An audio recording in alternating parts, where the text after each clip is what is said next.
अच्छा ये बताओ, आपने एरोमेटिक का ओवन किया? और ये ईमानदारी से बताओ कि एरोमेटिक का ओवन किया तो कितने क्वेश्चंस में डाउट आया कि बना ही नहीं? आपको आपको एरोमेटिक में कितने क्वेश्चंस में डाउट आया, आप बताइए कितने में? अरे ये क्या बोल, 5 मतलब बहुत सारा डिस्कशन बाकी है ऐसा?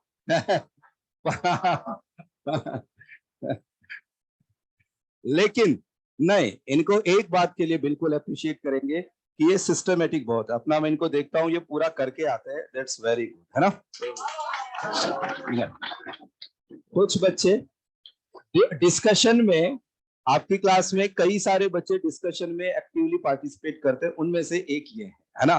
बिल्कुल, जब भी डिस्कशन होता है बिल्कुल आप सब है ना, तो ये बहुत अच्छी बात है। अच्छा अब देखो, एक्चुअली एक्सरसाइज ओवन में देखो, आप जो क्वेश्चन में दिक्कत आई उन पे भी अपन बात कर लेंगे, लेकिन क्वेश्चन बिल्कुल बनेंगे। और एक अपनी बाकी है जेई एडवांस जो दे रखे है होमवर्क में, वो उसमें 1-2 क्वेश्चन में जरूरी रहता है। अब देखो क्या करना है, पहले जो इवनिंग वाला बैच है उसमें ग्लूकोज कंप्लीट किया है हमने, ग्लूकोज। तो अभी एक बार हम लोग ग्लूकोज कंप्लीट करते हैं, फिर लास्ट में जितना भी टाइम मिलता है अपने को, 10-15 मिनट जो भी है, उसमें डिस्कशन ये रखेंगे। बाकी एक काम ये कर सकते हैं कि जैसे अपना कोई क्वेश्चन है ना, उस क्वेश्चन को आपने मार्क किया ना, तो पेंसिल से उसके साथ कुछ वो मेंशन कर सकते। जैसे एक तो क्वेश्चन पूरा ही नहीं समझ में आया तब तो कोई दिक्कत ही नहीं। कई बार ये रहता है कि अपना कोई डाउट रहता है और डिस्कशन हो सकता है 2-4 दिन ऊपर नीचे इस तरह से ही रह जाए।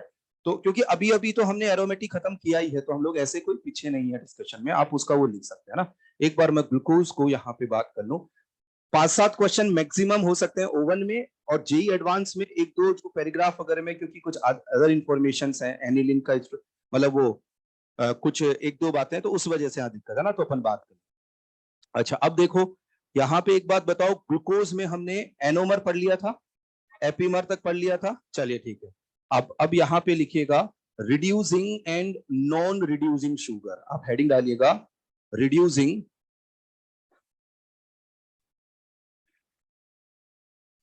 Reducing and non reducing sugar. ठीक है, अब देखो ये भी इंपॉर्टेंट बात, तो अपन एक तरफ लिखते हैं रिड्यूसिंग शुगर, ठीक है, और एक तरफ लिखते हैं नॉन रिड्यूसिंग शुगर। चलिए जी ठीक है। अब देखो ध्यान दीजिएगा, देखो जैसे आप एक कॉन्सेप्ट समझिएगा, जैसे मैंने लिया कोई एल्डिहाइड और इसमें टॉलेंस रिएजेंट मिलाया। अब ये बताइए टॉलेंस रिएजेंट इसको किस में कन्वर्ट कर देगा? कार्बोक्सिलिक एसिड, मतलब टॉलेंस रिएजेंट ने इसका क्या कर दिया? Oxidation, oxidation. और यदि मैं उल्टा बोलूं कि यहाँ Ag+1 ऑक्सीडेशन स्टेट Ag में चला जाता है 0 में, तो मतलब इसका क्या हुआ बताओ? रिडक्शन। बताओ इसने इसका क्या किया? रिडक्शन। अब देखो, मतलब जैसे हमने कोई कार्बोहाइड्रेट लिया, उसमें CHO ग्रुप है, या मतलब ये मान लीजिए कि कार्बोनिल ग्रुप है, और वो टॉलेंस रिएजेंट से रिएक्ट कर रहा है, मतलब वो टॉलेंस रिएजेंट को क्या कर रहा है बताओ? रिड्यूस कर रहा है। तो ऐसी कोई भी कार्बोहाइड्रेट या शुगर जो टॉलेंस रिएजेंट से रिएक्ट कर जाए, बताइए उस शुगर को हम लोग क्या बोलेंगे? रिड्यूसिंग। बोलो समझ आ रहा है? अब टॉलेंस रिएजेंट की तरह और क्या हो सकते हैं बताओ? फेलिंग सॉल्यूशन या फिर वेनेडिक सॉल्यूशन। तो अपन यहाँ पे एक पॉइंट इधर लगाएंगे रिड्यूसिंग की तरफ, लिखिएगा reduces, reduces Tollens reagent, reduces Tollens reagent. अच्छा और क्या लिख सकते हैं? फेलिंग सॉल्यूशन, या फिर और आप लिख सकते हैं बेनेडिक्ट सॉल्यूशन, बेनेडिक्ट सॉल्यूशन। कि इनको यदि रिएक्ट कर जाए, मतलब यहाँ पे रिड्यूसेस लिख सकते हैं, या फिर हम लोग बोल सकते हैं रिएक्ट विद, कि इनके साथ रिएक्ट कर जाए, तो ऐसे केस में मतलब वो रिड्यूसिंग शुगर है। अब उधर आप लिख लो डू नॉट रिड्यूस विद, अब इनको शॉर्ट में लिख लो टॉलेंस, TRFS BS ऐसे करके शॉर्ट में लिख लो।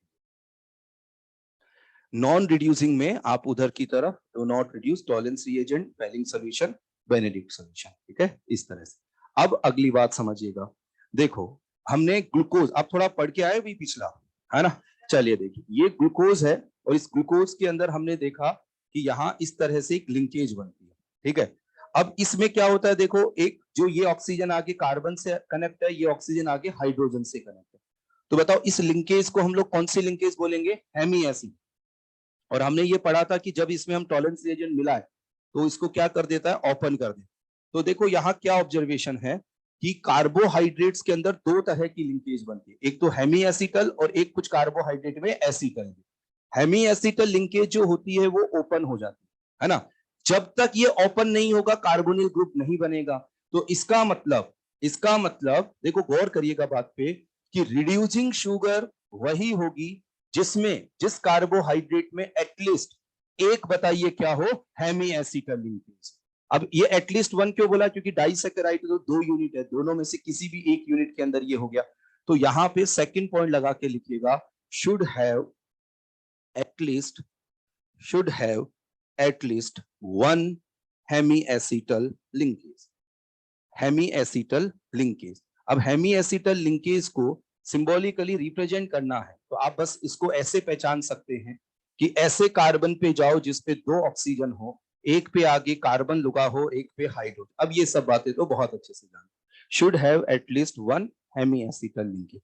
तो ऐसे क्वेश्चन है आपके जेई एडवांस वाले एक्सरसाइज में कि आपको एक स्ट्रक्चर दे दी और उस पे स्टेटमेंट्स हैं, तो बताओ ये रिड्यूसिंग है कि नॉन रिड्यूसिंग। तो आप हेमिएसिटल देख के, और अभी हम लोग पढ़ेंगे तो भी इन सब बातों का प्रैक्टिस करेंगे।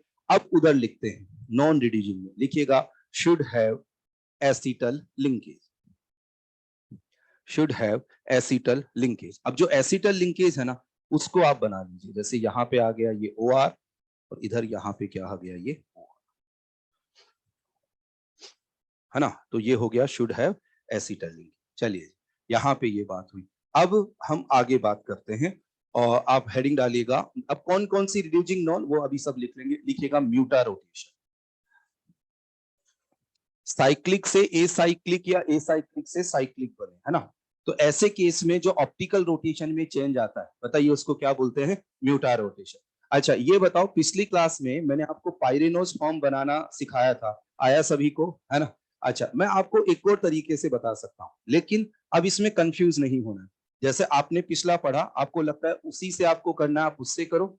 इसको भी एक बार रीडिंग तो लगा लीजिएगा, मान लीजिए लगे कि हाँ इससे भी ट्राई कर सकते हैं, तो कोई भी एक तरीके से आप कर लीजिएगा। बस एक जानकारी के लिए मैं और बता देता हूँ, तो म्यूटा रोटेशन भी समझ आ जाएगा साथ में और ये सारी बात।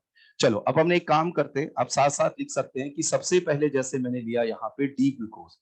अच्छा डी ग्लूकोज के साथ मैं बता रहा हूँ, फिर आप घर पे एल ग्लूकोज के साथ ये सेम प्रैक्टिस कर सकते हो। और एल ग्लूकोज के लिए बताओ इसका क्या बना लेंगे? मिररिंग, ठीक है, CH2OH और यहाँ पे आ गया ये डी ग्लूकोज। आपका टेस्ट वेस्ट तो नहीं है अभी, है क्या कभी? अच्छा अभी तो हाँ, चलिए डी ग्लूकोज यहाँ पे ये दिया। और अब इस डी ग्लूकोज में देखो हम लोग क्या करें कि इस डी ग्लूकोज में हम लोग इवन नंबर इंटरचेंज करके इस OH को यहाँ नीचे लेके आ जाए। तो उसका तरीका है, एक बार इसको ऐसे लेके जाओ, इसको इधर लेके जाओ, इसको इधर लेके जाओ, ऐसे आप रोटेट कर देते हैं तो आप ओवरऑल देखेंगे तो इवन नंबर इंटरचेंज हो जाता है। जानते हैं ये बात आप, है ना। आप ऐसे नहीं, देखो OH को यहाँ लाना है तो आप ऐसे नहीं, तो देखो OH को यहाँ ले आओ, CH2OH को यहाँ, इसको इधर लेके चले जाओ, H को इधर लेके आ जाओ, ठीक है। तो ऐसे केस में देखो टू इंटरचेंज हमने किया तो इधर यहाँ हो गया, लिखिएगा आप देखो CHO OH, ये H, यहाँ पे ये आया, इधर OH आया, इधर OH, इधर यहाँ पे क्या आया बताओ? CH2OH, और इधर यहाँ पे क्या हो जाएगा? He। अब देखिए, है ना, इवन नंबर इंटरचेंज हमने ये किया।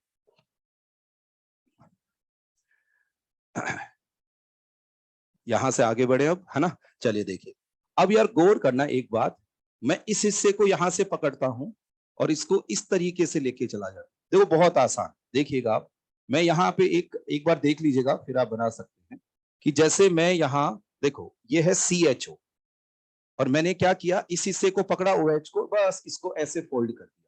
तो ऐसे फोल्ड कर दिया तो देखो क्या सिचुएशन होगी, यहाँ ये 1 2 3 4 और यहाँ पे ये 5, ठीक है यार। तो अब देखो यहाँ ये हो गया कार्बन 1 2 3 4, ये 5, और बताओ यहाँ पे ये क्या लगा हुआ है? OH। समझ आ रहा है आपको? मैंने ऐसे ये कर दिया। अब बताओ यहाँ सेकेंड नंबर कार्बन पे जब मैंने इसको उठा के ऐसे फोल्ड किया, बताओ यहाँ क्या आ जाएगा? H, यहाँ OH। चलिए अच्छा फिर बताओ OH यहाँ H, अच्छा फोर्थ नंबर कार्बन पे H यहाँ OH, और इस पे बताओ CH2OH और यहाँ पे H। यहां तक क्लियर है सभी को? ये और ये एक ही बात है, सेम। अब हमने ये सीखा था कि ये OH इस पे अटैक करेगा और साइक्लिक फॉर्म में कन्वर्ट होगा। अब क्योंकि ये प्लेनर सरफेस है तो दोनों तरफ से अटैक हो सकता है, तो मैं पहली पॉसिबिलिटी यहाँ पे लिख रहा हूं। अब देखिए पहली पॉसिबिलिटी जो लिखी, तो इसके अब देखो आप थोड़ा सा चाहे देख सकते हैं कि आपको नोट्स में कैसे लिखना है। देखिए मैं एक बार OH कहां कर देता हूं, यहाँ नीचे, ठीक है, बोलो यार, है ना। और एक बार OH कैसे कर देंगे, ऊपर। बाकी सबको क्या कर सकता हूं, एज इट इज कर सकता हूं। देखो HOH, यहाँ OH यहाँ H, इधर क्या आ जाएगा HOH, और बताओ इधर बोलो क्या आ गया CH2OH, और इधर H। अब बताओ ये CH2OH, ये CH2OH और ये OH अपोजिट साइड में है, तो ये अल्फा यूनिट है या बीटा यूनिट है, अल्फा यूनिट। तो देखो ये तो बताओ एसाइक्लिक है, तो अल्फा बीटा कुछ बोलेंगे क्या, नहीं। ये तो क्या हो गया डी ग्लूकोज। अच्छा इसका ऑप्टिकल रोटेशन बताओ कितना लिखा था, +52.7। अच्छा यहां पे देखो ये अल्फा डी ग्लूकोज लिख दो या ग्लूकोपाइरेनोज। अच्छा इसका ऑप्टिकल रोटेशन कितना लिखा था अल्फा वाले का, +112। आप देखो ऐसे भी हम लोग बना सकते हैं, है ना। बोलो यार बनाए ये। अब आपको जैसे भी लगे, किसी एक मेथड से आपको जो भी लगे कि इससे बनाया जा सकता है। अच्छा अब बताओ यहाँ पे बीटा मुझे बनाना है, तो सिर्फ क्या करना पड़ेगा, OH को ऊपर। अच्छा ये तो हुआ अल्फा डी ग्लूकोज। अब आप क्या पहले तो इसको लिखेंगे, फिर आप चाहे तो एक पेज छोड़कर इसका मिरर इमेज ले लेंगे, तो बताओ क्या बन गया, एल ग्लूकोज। और एक प्रैक्टिस के लिए कि आप वो ये सब इस तरह से भी बना सकते हैं। और आपको लगता है नहीं किसी एक ही मेथड से करना है, तो आपकी इच्छा, मैंने आपको दोनों तरीके बता दी। चलो आप नोट कर लीजिए एक बार इसको।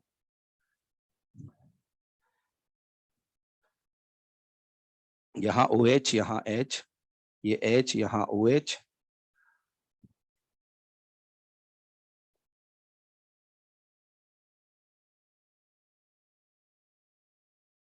यहाँ पे ये H, और ये यहाँ हो गया बीटा डी ग्लूकोज या बीटा डी ग्लूकोपाइरेनोज, और इसका ऑप्टिकल रोटेशन जो है वो है 90।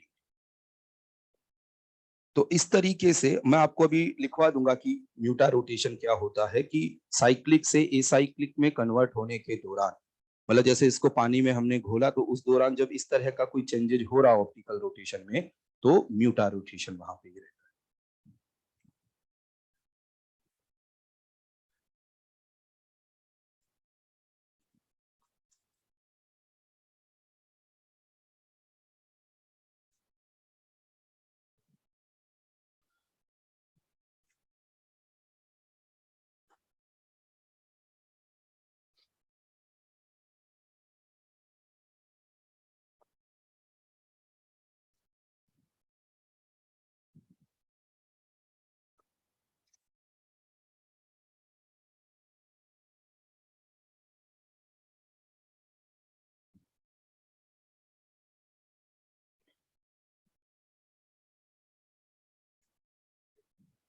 चलो यार लिखे अपन, है ना। हाँ बनाइएगा एक बार।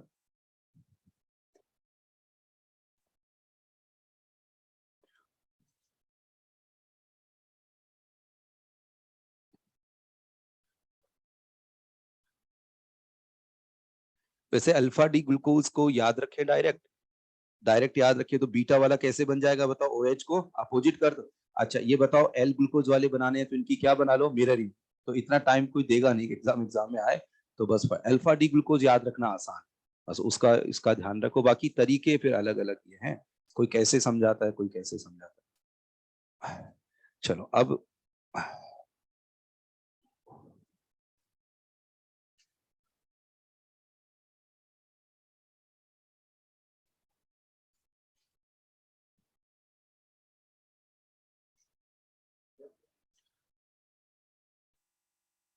ठीक है लिखिएगा, इन एक्वस सॉल्यूशन, थोड़ा सा जगह छोड़ के लिख लो, फिर बोर्ड पे रहेगा आप नोट कर लीजिएगा, और है ना। देखो in aqueous solution the specific rotation of in aqueous solution, the specific rotation of alpha D glucose, the specific rotation of alpha D glucose and beta D glucose changes In aqueous solution, the specific rotation of alpha D glucose and beta D glucose changes and reach to a constant value plus 52.7 degree. Reach to a constant value plus 52.7 degree. लिखिएगा, this change takes place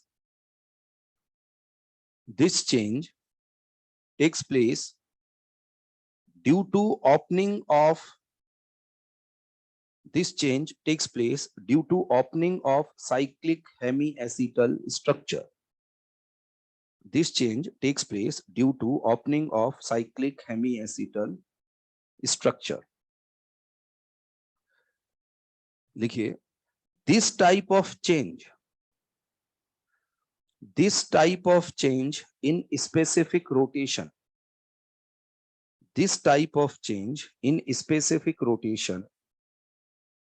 without having any chemical reaction,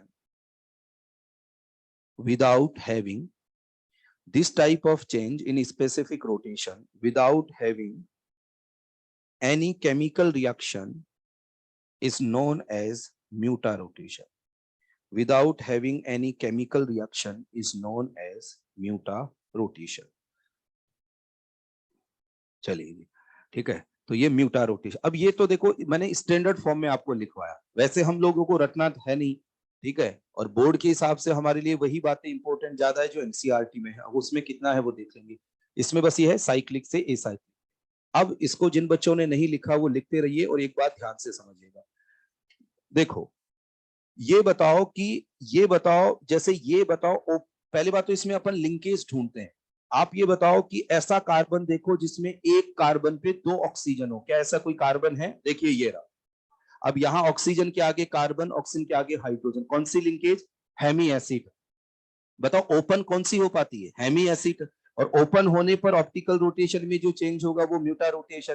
तो बताओ म्यूटा rotation show होने के लिए carbohydrate में कैसी linkage होनी चाहिए? Hemi acid. And reducing sugar के लिए भी कैसी होनी चाहिए? Hemi acid. इस बात को थोड़ा और लिंक करते हैं, देखिए कैसे। आप है ना इसको नोट कर चुके हैं, ठीक है, नहीं तो आप ऐसा लग रहा है ज्यादा पेंडिंग है तो थोड़ा मैनेज कर लीजिएगा बाद में, ठीक है। और अब यहाँ एक टेबल बनाएंगे। टेबल कैसे बनानी है उसको एक बार देख लीजिए, क्या कॉलम यहाँ रखने हैं। इसमें यार पहला कॉलम जो अपन रखेंगे ना, उसमें हम लोग लेंगे यहाँ कार्बोहाइड्रेट। और ये जो कार्बोहाइड्रेट है इसका नेम लिखना है, स्ट्रक्चर नहीं लिखनी, जैसे ग्लूकोज, फ्रैक्टोज, तो मतलब इतना बड़ा कॉलम चल जाए। फिर उसके बाद में यहाँ लिखा हमने रिड्यूसिंग शुगर। रिड्यूसिंग शुगर में क्या करना है? यहाँ टिक लगाना है बस, तो इसलिए ये बड़ा कॉलम नहीं चाहिए। फिर सेकंड यहाँ हो जाएगा म्यूटा रोटेशन। और तीसरा एक कॉलम यहाँ लिखेंगे हम लोग ओसाजोन फॉर्मेशन। अब ये क्या होता है इस पे बात करेंगे अपन, है ना। तो आप ये टेबल बना लीजिए। यहाँ पे अपन ज्यादा नहीं, 4-5 लाइन तक ये खींच लीजिएगा। ओसाजोन फॉर्मेशन, ये क्या होता है बात कर।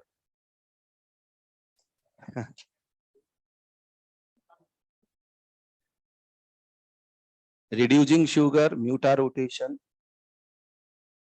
Osazone formation. ओसामा ने क्या किया था बताओ?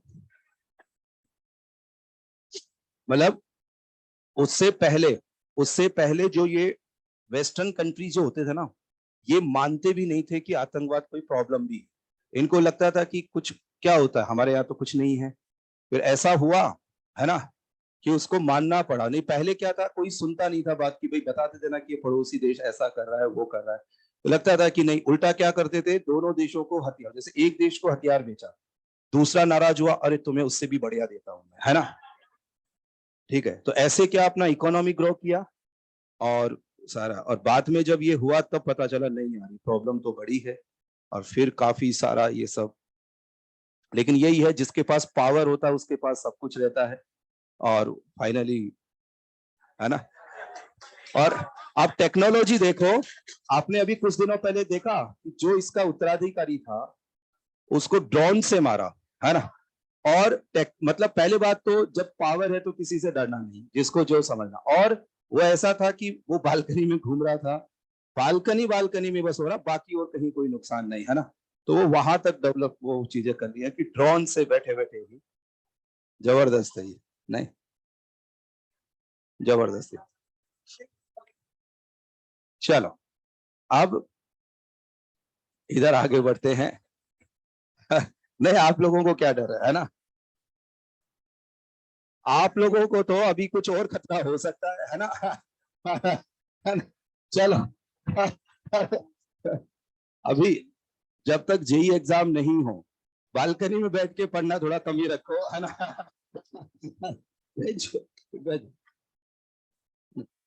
नहीं वो, नहीं नहीं, वो फिर क्या है कि देखो, मजे तो आएंगे आपको, लेकिन है ना, कंसंट्रेशन जो है उसके लिए कुछ दिन वेट करिए, है ना, एग्जाम तक यहाँ पे, है ना। देखिएगा, यहाँ पे सबसे पहले हम लोग लिखते हैं ग्लूकोज, है ना, ग्लूकोज। अच्छा, अपन इन सबको देखो, मैं आपको पहले ये समझाता हूँ इसमें।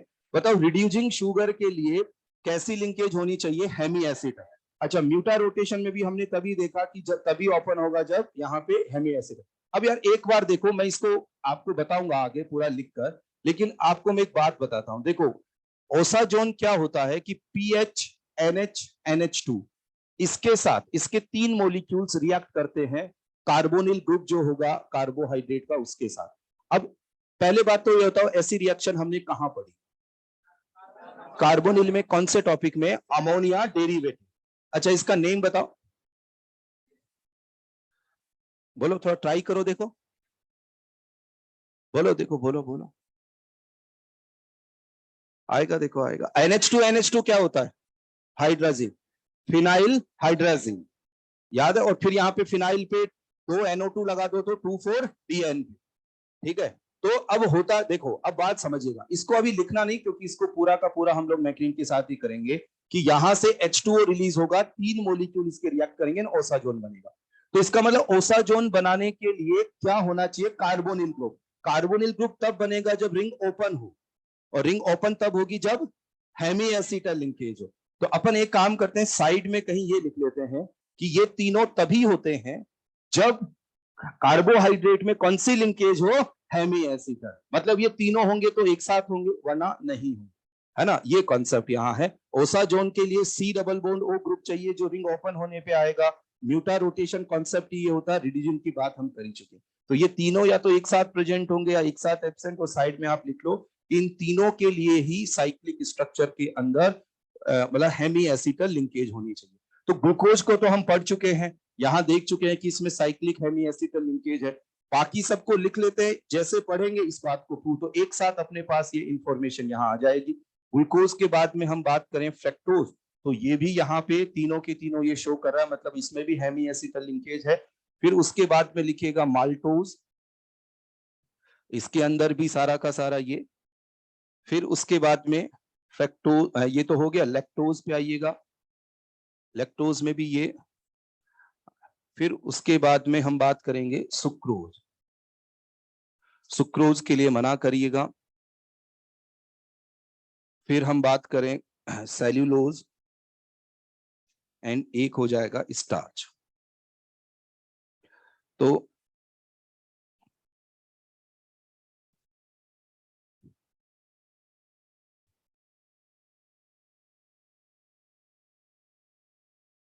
चलिए, तो इसको नोट कर लीजिएगा। ये क्या हुआ कि हमने ग्लूकोज जब पढ़ रहे हैं तो कुछ टर्म्स जो हैं, anomer, epimer, reducing, non reducing, साथ में म्यूटा रोटेशन, इनके बारे में जानकारी ली। अब हम लोग ग्लूकोज पे वापस आते हैं और उसको एंड करते हैं, ठीक है ना। ग्लूकोज पे ये सब अब आगे क्या रहेगा, टाइम इसलिए नहीं लगेगा क्योंकि ये सब हम जान गए, बस आगे तो सीधा बताना ही है उसको देख के, तो आगे बहुत जल्दी फिर ये टॉपिक कवर होता है, इसी में थोड़ा सा टाइम लग रहा है। ठीक है, चलो अब यहाँ पे एक पॉइंट लगा के लिखो। वैसे तो यहाँ पे हम लिख चुके हैं, तो ये जरूरत है तो लिखना, वरना कोई बात नहीं।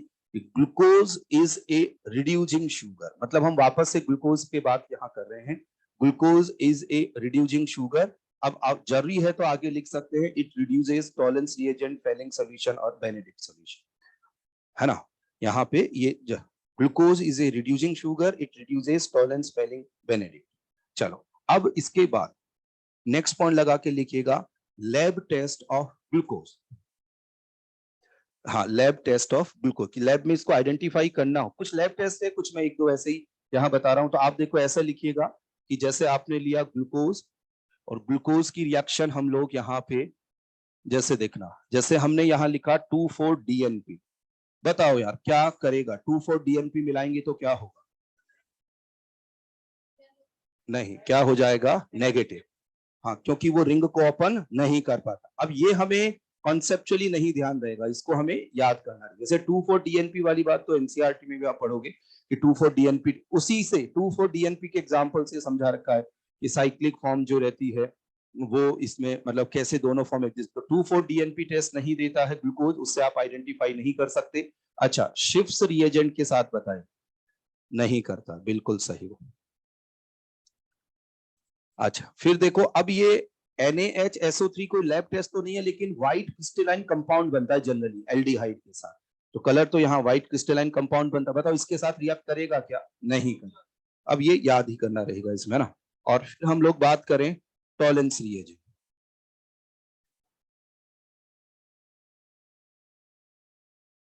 या ऐसे लिख लो अभी, है ना।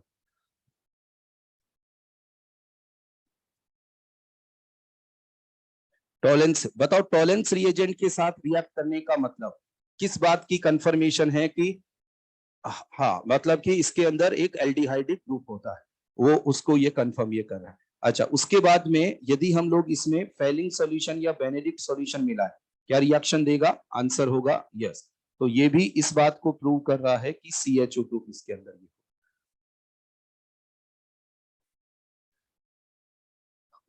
ठीक है, ये थ्योरेटिकल टॉपिक है, इनमें थोड़ा नोट्स सिस्टमेटिक होना चाहिए, है ना। इसलिए फिर क्या है, थोड़ा सा मैं जिस सीक्वेंस में पढ़ा रहा हूँ उसमें, वरना तो क्या रहता है पहली क्लास में 50 तरह की स्ट्रक्चर लिख दो और बहुत चक्कर पड़ जाता है। तो वो बाकी स्ट्रक्चर्स हम लोग लाएंगे इसमें बात पे ये, लेकिन आप थोड़ा सा सिस्टमेटिक चलो, सारे क्वेश्चन जेई में आए हुए सारे सब कुछ सोल्व हो जाए।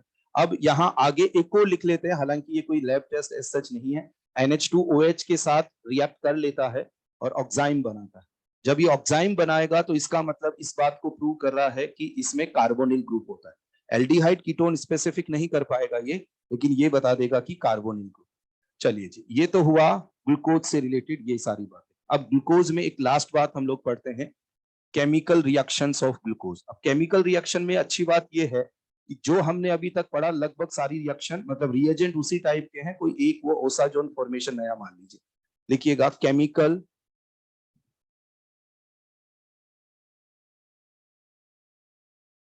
Chemical reactions of glucose.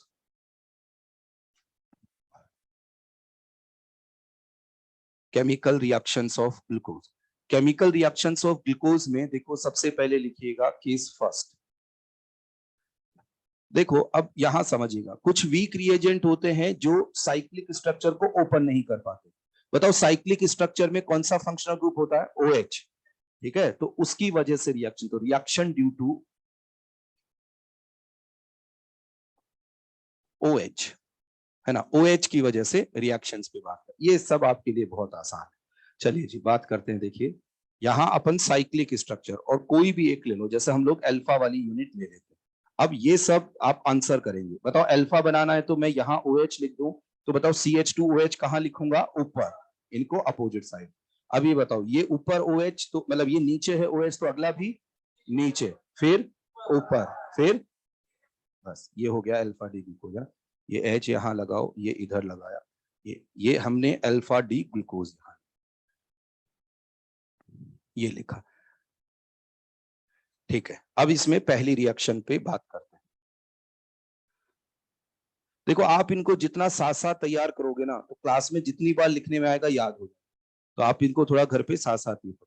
अब मैं यहाँ रिएक्शन करवा रहा हूं इसकी CH3COCl के साथ, या फिर एनहाइड्राइड के साथ, CH3C double bond O, C double bond O CH3, और साथ में यहाँ पे काम में ले रहा हूं पाइरीडी। अब मैं एक काम करते हैं, इसका कॉन्सेप्ट साइड में बात कर लें, मतलब प्रोडक्ट तो सामने लिख लेंगे लेकिन साइड में इसका एक्सप्लेनेशन देख लेते हैं कि कैसे ये रिएक्शन, और ये बहुत आसान है आप सबके लिए। बताओ यहाँ जो मैंने एरो पे लिखे, ये कौन सी मैकेनिज्म देते हैं? बताओ SNA। चलिए ठीक है, अब देखिए यहाँ है एल्कोहल, OH ग्रुप है। बताओ पाइरिडीन इससे क्या बना देगा? RO minus. फिर उसके बाद में जब आप इसकी रिएक्शन CH3COCl से कराओगे तो बताओ कौन सी मैकेनिज्म, SN8। चलो ठीक है, उससे क्या बन जाएगा, ROC डबल बॉन्ड OCH3। बताओ यहाँ एल्कोहल में H हटकर कौन सा ग्रुप आ गया, COCH। समझ रहे हैं? और ये एसिटाइल ग्रुप है तो इसको हम लोग ROAC। अब इसको सिंपल, एक एसाइल टर्म तो एक जनरल बात होगी, कोई भी एल्काइल, और स्पेसिफिक ही बोलना है तो एसिटाइल ग्रुप। तो ये एसाइलेशन या एसिटाइलेशन ऑफ एल्कोहल यहां हो गया। बोलो यार समझ आया क्या, है ना?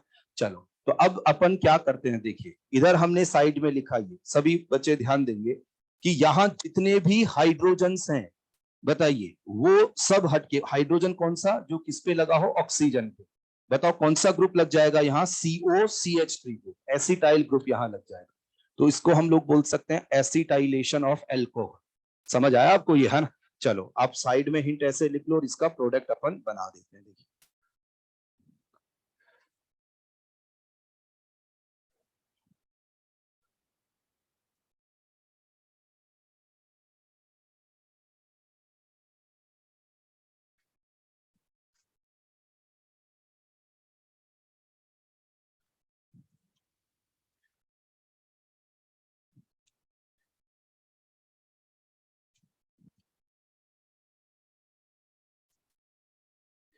आसान है। अब इनको हमें रटना कुछ भी नहीं है। जैसे अब आपको पढ़ना कैसे इसको, ये जैसे लिख के दिया आपने, आप तो इस पे हाथ रख के ये देखिएगा कि आप बस ये बात बोल पाते हैं कि यार OH हट के ये आ जाएगा बस।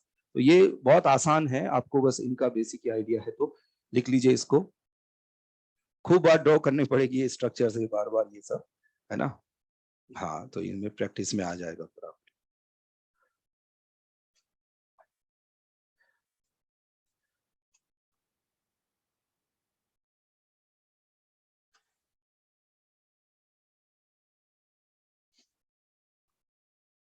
आगे बात करें अपन, है ना? चलिए देखिए, अब यार एक बात बताओ मुझे सभी स्टूडेंट, यहाँ मिथाइल होता, यदि यहाँ मिथाइल, जैसे मिथाइल एल्कोहल हम ले लेते, तो ये बताओ कि इस केमिकल का क्या नेम देते हम लोग, मतलब को कॉमन नेम बताओ।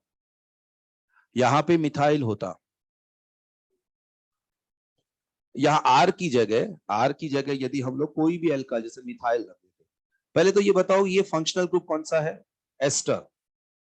कॉमन नेम याद करो, 8 लगाया था हमने। सबसे पहले किस ग्रुप को लिखते हैं जो ऑक्सीजन से लगा, तो बताओ नेम बताओ, मिथाइल, मिथाइल एसीटेट। बोलो, है ना? क्या हो जाएगा, मिथाइल एसीटेट। तो एक्चुअली आपको ये समझ आ रहा है कि ये लिखने का मतलब इसमें कौन सा फंक्शनल ग्रुप है, एस्टर। बोलो, है ना? तो हम लोग जो यहाँ प्रोडक्ट बनाए ना यार, इस प्रोडक्ट को यहाँ बोल रहे हैं penta acetate form of glucose, penta acetate form of glucose.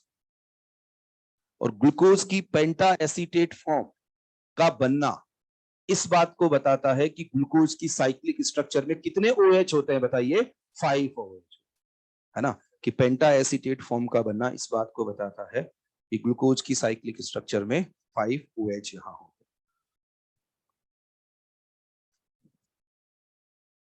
सही चल रहा है भाई यहां तक, है ना? चलो अगला क्वेश्चन करते हैं, देखिए इसको आप नोट कर लीजिए। अब अगला जो रिएजेंट है ना यार, अगला रिएजेंट अपन यहां पे लिखते हैं। देखो देखो, आप पहला रिएजेंट, आपके पास ये सारे ऑप्शन, आप सोडियम ले लो, या फिर सोडियम हाइड्राइड ले लीजिए, या फिर NaNH2 ले लो, और ये नहीं है तो पाइरिडीन ले लो, कोई सा भी यहाँ पे कुछ लिखा हुआ हो, इनमें से कोई भी एक। और सेकंड यहाँ पे है, यहाँ पे जैसे लिख दिया हमने CH3 और यहाँ लिख दिया I, ये जैसे हमने किया, ठीक है? अब थोड़ा सा कोई भी एक लीजिए यहाँ, और ये थोड़ा सा मेरे को बताइए, थोड़ा दीजिए कि क्या करना चाहेंगे यहाँ। पहले पहला इससे कौन सी रिएक्शन, बहुत बढ़िया। देखो ये सब है ना, बिल्कुल सही बात कि देखो एल्कोहल है तो आप स्टार्टिंग में कुछ भी ले लीजिए, बताओ यहाँ सबसे पहले कौन सी रिएक्शन हो जाएगी, एसिड बेस। बताओ यार क्या बना यहाँ, RO-Na+।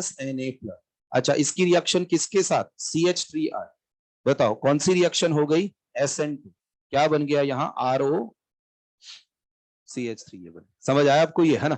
तो इसका मतलब बताओ, ये साइड में हमने हिंट लिख लिया, बताओ जितने भी हाइड्रोजन है वो हटकर वहां पे कौन सा ग्रुप आ जाएगा? CH3। समझ पा रहे हैं ये, है ना? लिखिए आप आंसर। अब मैं इसको हटा रहा हूं भाई, है ना? अब तो हट गया, है ना?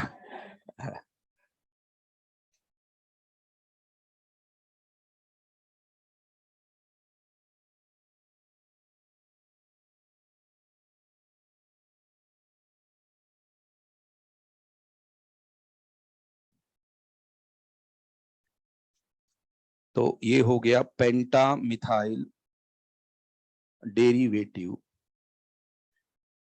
Of glucose. Penta methyl derivative of glucose, यहां ये बना। ठीक है,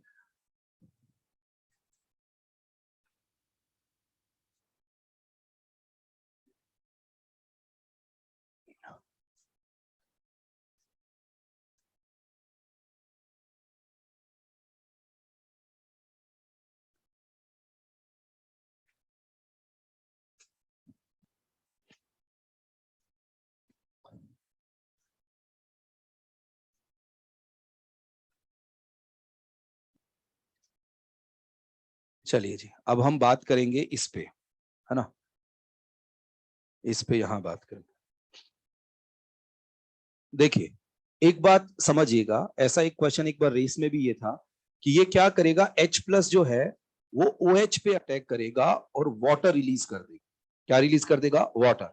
क्या बनेगा बताओ? कार्बोकेटाइन। और इस कार्बोकेटाइन पे फिर न्यूक्लियोफाइल कौन अटैक कर देगा? CH3OH। कौन सी मैकेनिज्म बात कर सकते हैं हम? SN1। ठीक है, अब मेरा क्वेश्चन आपसे ये है कि 1 2 3 4 5, और मतलब यहाँ तो जैसे वो है ही नहीं, एक तरह से यहाँ पे लगा है 6 पे। बताओ वो हमें वहां कार्बोकेटाइन बनाना है जो सबसे स्टेबल हो। बताओ सबसे स्टेबल कार्बोकेटाइन कहाँ बनेगा? यहाँ पे। आपको याद है एक रेस में क्वेश्चन था, दो सिक्स जो चेयर फॉर्म को कनेक्ट करके, एक ऐसा ही क्वेश्चन एक रेस में था, आप देखिएगा। तो चेयर फॉर्म कनेक्ट थी, मिथाइल OH और H प्लस, है ना? अब तो यहाँ पे OH पे अटैक करेगा, क्यों अटैक करेगा? क्योंकि जब वाटर रिलीज होगा तो बताओ यहाँ पे क्या बनेगा? कार्बोकेटाइन जो बैक बॉन्डिंग से स्टेबल है। समझ पा रहे हैं ये बात, है ना? चलिए, तो मैं थोड़ा सा हिंट लिख देता हूं यहाँ पे, फिर उधर थोड़ा मैनेज करते हैं अपन इसको, कि यहाँ पे इस रिएक्शन में सबसे पहले H प्लस यहाँ अटैक करके और यहाँ से वाटर रिलीज करेगा। ठीक है, उसका रीजन आप साइड में लिख लीजिएगा। अब जो इसका प्रोडक्ट बने वो मैं यहाँ लिख रहा हूँ। अब ये है कि हम लोग कैसे मैनेज करें, तो अब देखो यार, अब आप कैसे मैनेज, है ना? कि इसको आपको कुछ लिख लेना इस तरह से, मैं सीधा कैटाइन यहाँ बना, तो इधर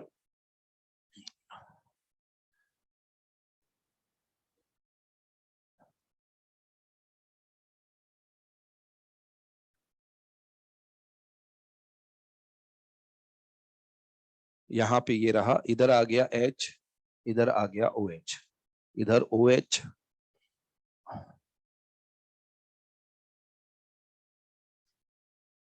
ये हो गया। ठीक है, अब मिथाइल अल्कोहल का अटैक करेंगे तो वो अटैक दोनों तरफ होगा। तो इसका मतलब क्या करेंगे, एक बार ऊपर की तरफ ऐसे और एक बार नीचे की तरफ, आप यहाँ पे इसको लगा के प्रोडक्ट बना।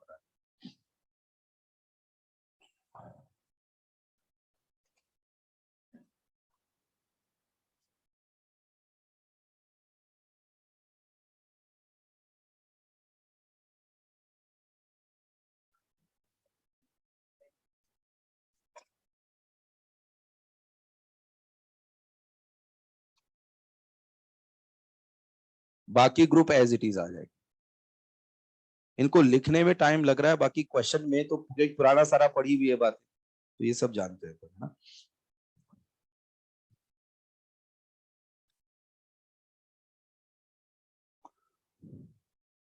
अब ये ग्लूकोज है, ग्लूकोज की रिएक्शन इसके साथ हुई, तो इसको हम लोग बोलते हैं मिथाइल ग्लूकोसाइड। इसको ग्लाइकोसाइड भी अपन बोल सकते हैं। ग्लूकोसाइड टर्म जो होता है ना, ग्लूकोसाइड, वो काम में आता है एसीटल लिंकेज के। देखो आप यहाँ पे गौर करेंगे कि एक कार्बन पे दो ऑक्सीजन, बताओ ये ऑक्सीजन आगे किससे कनेक्ट है? कार्बन से, ये भी कार्बन से, तो कौन सी लिंकेज है बताओ इसमें? एसीटल, एसीटल लिंकेज यहाँ है। तो एसीटल लिंकेज इसको बोला। या इस एसिटल लिंकेज को ग्लाइकोसाइडिक लिंकेज भी बोलते हैं। लेकिन आप देखो यहाँ पे है ना, मैं ये सब आगे करूंगा बातचीत, एसिटल लिंकेज, ग्लाइकोसाइड, इसको नोट्स में भी अपन लिखेंगे जब डाइसैकेराइड वगैरह बनेंगे।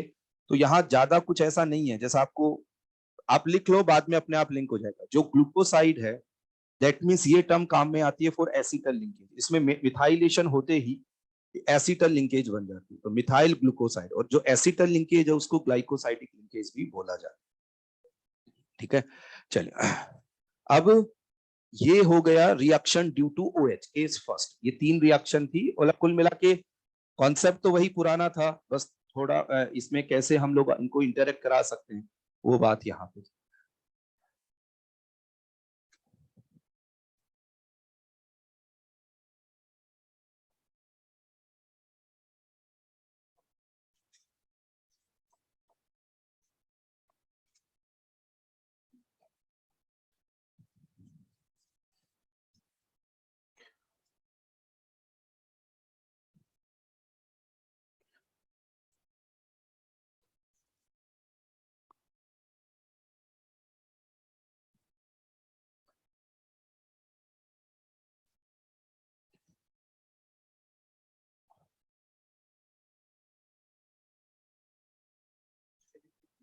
हाँ, ये सेकंड केस आ गया, रिएक्शन ड्यू टू CHO।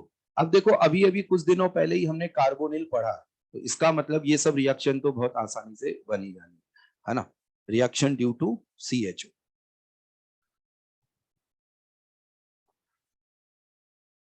करें यार स्टार्ट, है ना। चलो ठीक है, अब देखो यहाँ इसमें सबसे पहले HCN। HCN लिखा है, ठीक है, यील्ड ज्यादा बनानी है तो बेस वगैरह ये लिख दे। बताओ यार क्या लगता है क्या होना चाहिए? बहुत बढ़िया, क्या बन जाएगा? साइनोहाइड। बताओ यहाँ पे ये कार्बोनिल ग्रुप है ना, तो यहाँ पे हमें पता है कि ये जो CHO है, बताओ इस पे तो क्या जाएगा? C है, और ये क्या जाएगा? OH। और बाकी के ये जो कार्बन है वो एज इट इज रहेंगे, है ना। तो अपन इनको बार बार नहीं लिख के इनको एक साथ लिख लेते हैं। देखो कैसे, कि अपने को क्या करना है कि जो भी कोई कार्बोहाइड्रेट दिया उसका जो भी ओरिएंटेशन है वैसा प्रोडक्ट में लिख देंगे। यहाँ हमने लिखा CN, यहाँ लिखा OH, बाकी जो ग्रुप्स है ना उनको लिख दिया ऐसे कि जो भी कॉन्फ़िगरेशन है एज इट इज प्रोडक्ट में जाएगा। और यहाँ क्या लिख दूं मैं? CH2OH। अब बताओ यहाँ पे क्या बना? Chiral carbon. काइरल कार्बन तो बताओ एक बार क्या हो जाएगा? R और एक बार S। आप बता सकते हैं जैसे दो बने, एक तो विद R कॉन्फ़िगरेशन और एक विद S कॉन्फ़िगरेशन, क्या रिलेशन होगा दोनों में? नहीं तो डाइस्ट में जवाब दोगे तो बताना पड़ेगा क्यों। हाँ, क्योंकि इसमें पता है, इसमें बाकी के काइरल कार्बन भी होंगे। देखो देखो देखो आएगा, है ना। एक क्वेश्चन याद करो इस तरह का, कि मैंने यहां लिखा था HCH3 और यहां ET और रिएक्शन करवाई थी HCN के साथ। बनने वाला प्रोडक्ट रेसेमिक मिक्सचर बनेगा या क्या? बोलो।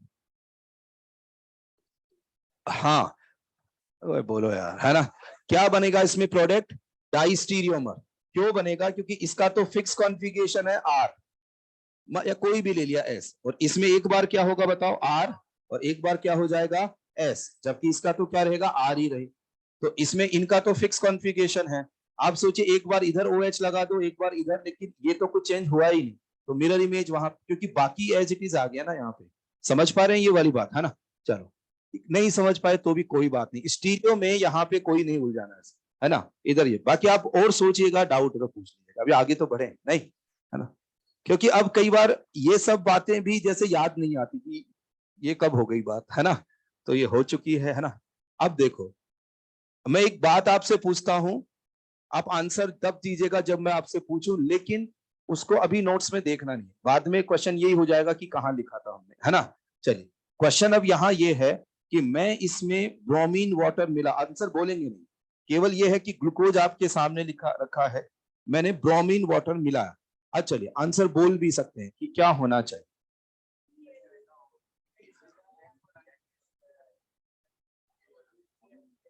हाँ जी बताइए।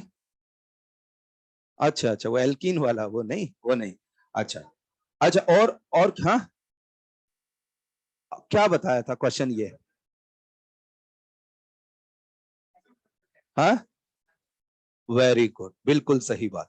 अब अगला क्वेश्चन कि हमने पढ़ा कहां, ऑक्सीडेशन में टेस्ट फॉर एल्डिहाइड। सभी अपनी कॉपी निकालें।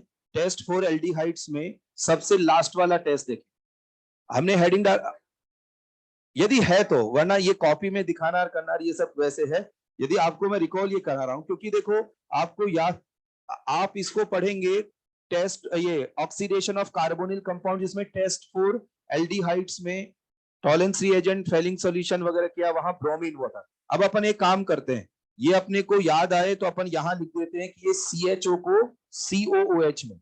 और देखो एक बात जान के आपको और भी दुख होगा और मुझे को बहुत अच्छा लगेगा दुख हो तो, कि सेम क्वेश्चन करा रखा है, ये वाली बात है ना। आप देखो ये लिखा के और ये वाली बात, इसका मतलब अब आपको आना चाहिए था, लेकिन कोई बात नहीं, आप रिवाइज करिएगा, है ना। अपनी कॉपी में देखना ये सेम क्वेश्चन है, तो थोड़ा रिवीजन में लेके आओ, ठीक है। अब बताओ क्या ये अल्कोहल को ऑक्सीडाइज करेगा क्या? नहीं, ये दोनों बातें वहां लिखवा रखी है, ये दोनों बातें वहां लिखवा रखी हैं, है ना।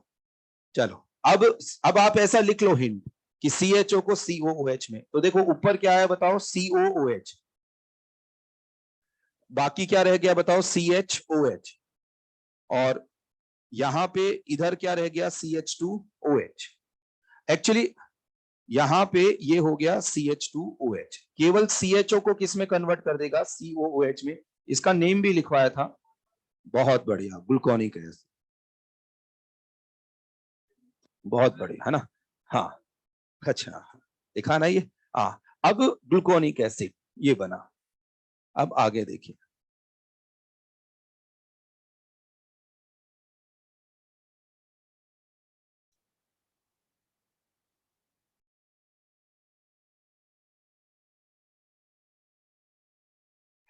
बताओ आपने क्या लिया इसमें, Tollens reagent.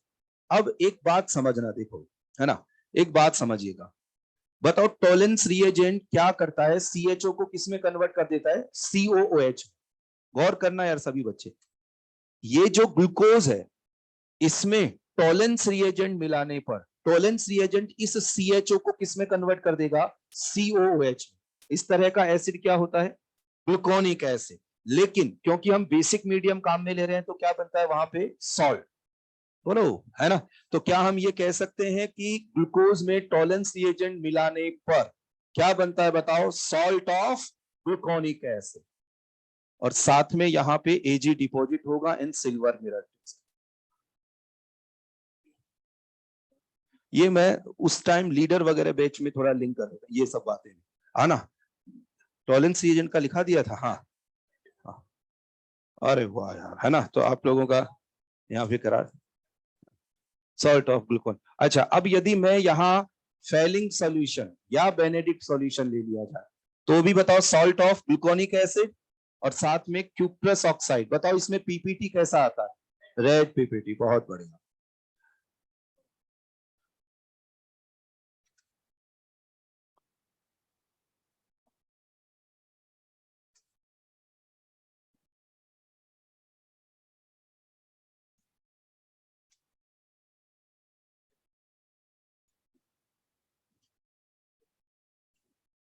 Lithium aluminium hydride, बताओ CHO को किस में कन्वर्ट करेगा, CH2OH। और तो अल्कोहल का कुछ बिगाड़ेगा वो, कुछ भी नहीं, बिल्कुल सही है।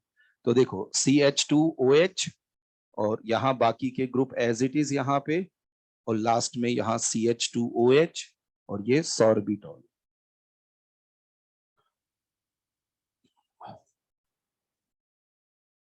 अच्छा, इसमें और करके आप यहां लिख दीजिएगा हाइड्रोजन विद निकल।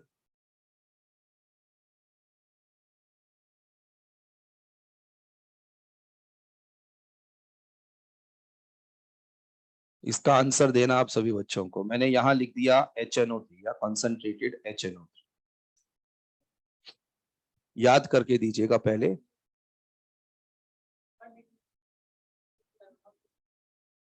1 डिग्री अल्कोहल को COH, अच्छा 2 डिग्री के साथ, बहुत, आपका क्या नेम है, हाँ हाँ, है शिशिर, हाँ। इनका ऑर्गेनिक में पुरानी बातें बहुत याद है ना, आप सबने गौर किया होगा ये, है ना, है, हाँ।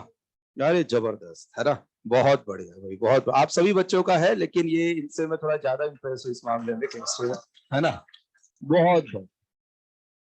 और तो जैसे आप सभी मतलब पुरानी बातें याद आती है तो बहुत बहुत बढ़िया। अब देखो आप एल्कोहल के ऑक्सीडेशन में, एल्कोहल के ऑक्सीडेशन में HNO3 में हमने लिखा था HNO3 MnO2, ये सब लास्ट में हमने ये किए थे।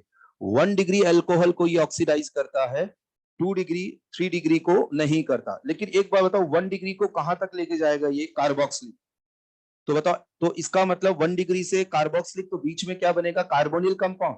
तो बताओ इस एल्डिहाइड को भी ये कहां तक लेके चला जाएगा, कार्बोक्सिलिक तक। तो ये यहाँ कार्बोक्सिलिक और ये भी कहाँ, कार्बोक्सिलिक। समझ पा रहे हैं ये बात, है ना। लिखिएगा यार, लिखिए। आज थोड़ा तबीयत गड़बड़ है तो इस, है ना। हाँ, नहीं नहीं, नहीं नहीं, वो अभी ले लेते ये क्लास तो पूरी। मैं अभी क्या मॉर्निंग क्लास, वो थोड़ा दवा वाले, वो भी पहले उधर क्लास, आपकी क्लास में आजकल तभी 10 मिनट लेट हो जाता, उधर से क्लास लेके इधर आते हैं ना। लेकिन अब क्या है, अब जैसे इसके बाद में 2:15 है, लेकिन मैं तो नहीं ले पाना है, तो अब देखते हैं अभी एक बार आपकी ये क्लास ही खत्म। नहीं नहीं, अभी अभी तो अरे इसको अभी खत्म करते हैं, बैठ के थोड़ा डिस्कशन वगैरह फिर बात बात है ना। हाँ, देखिएगा HNO3 में यहाँ आप लीजिएगा COOH। अरे वो सब सही, ये तो थोड़ा फीवर वगैरह ऐसे ही हो गया, ये देखो। और इसका नेम हो जाएगा यहाँ ग्लूकैरिक एसिड, या इसको सैकेरिक एसिड भी बोल, है ना। अब अगला question, red phosphorus with HI।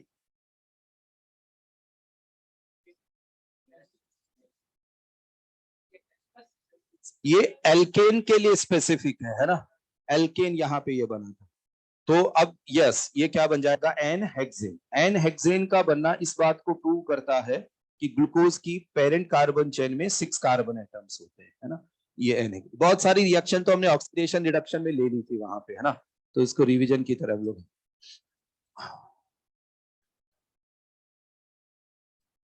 अब देखो यहाँ एक्सेस लिखा हो नहीं लिखा हो जरूरी नहीं, है ना, लेकिन ये सबको पता है HiO4 सब जगह क्या लगाना है, यहाँ पे कट लगाना है।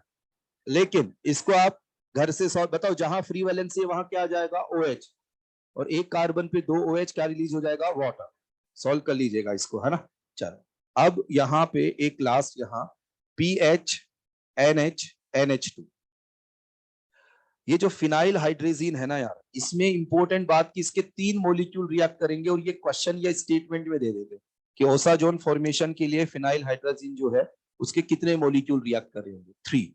पहले तो बनाते हैं ये, और फिर थोड़ा सा मैकेनिज्म वगैरह पे अपन जाना चाहें तो C डबल बॉन्ड, जैसे यहाँ लिखिएगा CH double bond N, NH यहाँ PH,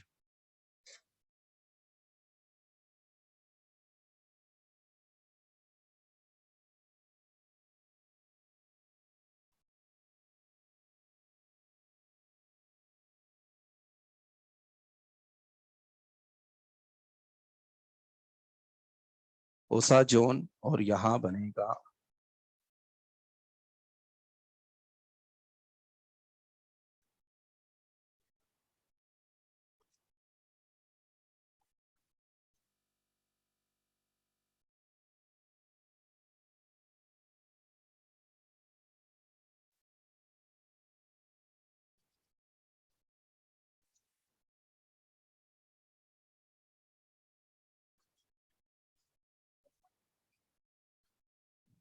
ठीक है, ये ओसाजोन बना। अब देखो हम लोग पहले ये बात कर लेते हैं कि हमें मैकेनिज्म की जरूरत नहीं पड़े तो हम डायरेक्ट क्या क्या बात ध्यान रख सकते हैं, फिर उसको चाहे तो मैकेनिज्म से भी देख सकते हैं। देखिएगा जो ओसाजोन होता है ना यार, उसमें क्या रहता है कि ये जो कार्बोहाइड्रेट होते हैं इसके शुरू के 2 कार्बन इन्वॉल्व होता है। देखो समझिएगा ध्यान से, इस पे क्वेश्चन आपको मिलेगा, ये 2 कार्बन इन्वॉल्व होते हैं, और बाद वाला पार्ट जो होता है ना वो एज इट इज प्रोडक्ट में जाता है। तो इसका मतलब कि आपको कुछ मोनोसेकेराइड्स दे दी जाए और ये पूछा जाए कि कौन सेम टाइप का कॉन्फ़िगरेशन, सेम टाइप का ओसाजोन बनाए, तो आप यहाँ पे शुरू के 2 कार्बन तो छोड़ दीजिए भाई, C2 पे चाहे कैसा भी कॉन्फ़िगरेशन हो, OH इधर हो या इधर हो, लेकिन इसके बाद में जो भी कार्बन एटम है उनका सेम कॉन्फ़िगरेशन हो, तो ऐसे केस में बताइए वो क्या बनाएंगे, सेम टाइप के ओसाजोन ये बनाएंगे। इस बात को हम लिख भी लेंगे अभी, ठीक है ना। कि ओसाजोन में दो क्वेश्चन इंपॉर्टेंट, एक तो 3 मॉलिक्यूल्स इसके चाहिए, दूसरी बात कि यहाँ पे 2 कार्बन शुरू काम में आके बाद में जो भी कार्बन उनका कॉन्फ़िगरेशन सेम रहता है। तो एक पॉपुलर क्वेश्चन है चलन में कि बताओ गिवन कार्बोहाइड्रेट्स में कौन सेम टाइप का ओसाजोन, तो बस जिस बच्चे को पता है शुरू के 2 कार्बन छोड़ दो, बाकी सभी में OH और H जिधर है वही वाले ऑप्शन में ढूंढ लीजिए, तो ये हो जाता है। तो इसको अपन लिख लेंगे। पहले अपन एक काम करते हैं, इसका मैकेनिज्म, ये केमिकल रिएक्शंस हो गई वही कंप्लीट है ना, तो इसका मैकेनिज्म इतना बढ़िया है नहीं, क्योंकि एक स्टेप आता है जिसमें रीअरेंजमेंट वगैरह होता है, तो वो फिर इतना वेल नोन यहाँ नहीं है। तो अब अपन एक काम करते हैं, CH डबल बॉन्ड O, ये सेकंड कार्बन, इसका कोई भी कॉन्फ़िगरेशन हो। अब रिमेनिंग पार्ट जो है ना ग्लूकोज का, उसको R से लिख लेते हैं। आप जो इधर रिएक्टेंट है ना उसमें जो रिमेनिंग पार्ट है उसके लिए लिख लो ऐसा R, ताकि पूरा पूरा बार बार नहीं लिखना पड़े। शुरू के 2 कार्बन इन्वॉल्व होके ही प्रोडक्ट बन रहा होता है। तो अब हम इसका मैकेनिज्म देखते हैं। यहां सबसे पहले देखो ये आ गया NH2 NH, और यहां क्या आ गया PH। बताओ यहां से क्या रिलीज हो जाएगा, इसके अंदर से वाटर रिलीज हो जाए, ठीक है यार। वाटर रिलीज होके, और ये अमोनिया डेरिवेटिव वाली reaction, CH double bond N NH, यहाँ PH, C यहाँ H, यहाँ OH, और ये आया एल्काइल ग्रुप। देन उसके बाद इसके अंदर होगा टॉटोमेरिज। टॉटोमेरिज्म की बात करेंगे तो इसको लिख लो आप साथ साथ, है ना। इधर ये शिफ्ट, इधर ये शिफ्ट, तो यहां बन जाएगा C double bond CH NH NH, यहाँ PH, ये O, और ये देखो यहां तक इसका।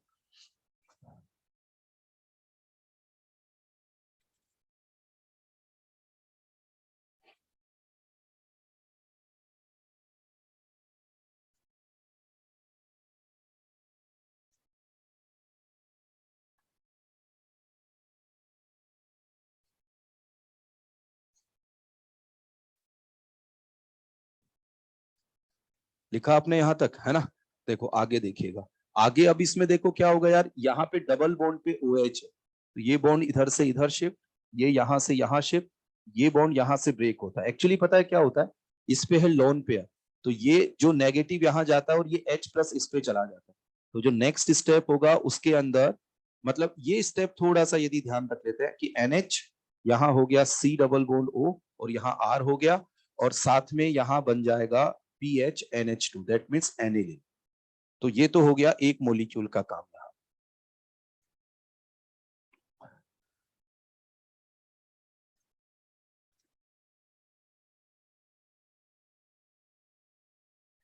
आप देखते हैं वापस, तो वापस बताओ कौन सी रिएक्शन, वही अमोनिया डेरिवेटिव वाली रिएक्शन। अमोनिया डेरिवेटिव वाली रिएक्शन कैसे होती है, विद मैकेनिज्म हमने पढ़ रखा है।